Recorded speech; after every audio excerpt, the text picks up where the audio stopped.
The Law Enforcement Drone Association was first formed with the purpose of implementing drones into law enforcement. After nearly a dozen training days on our first conference, we realized there was a bigger need.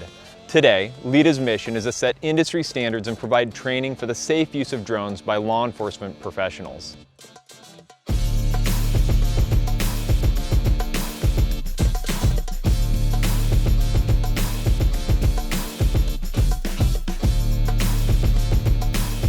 The 2021 annual conference is here in beautiful Bend, Oregon, with representatives from over 40 police agencies from around the nation.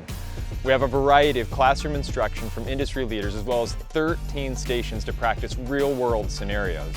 Our partnership with Genpack Drones has enabled us to invite top drone manufacturers. This allows our drone pilots to get hands-on experience with the latest technology.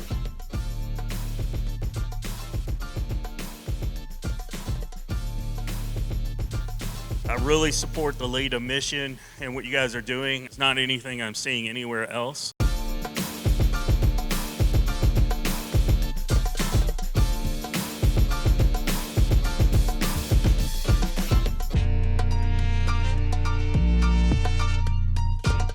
LEDA is growing fast and filling a desperately needed role in providing law enforcement specific training and standards. With a motivated team and some big ideas, we're ready for the future.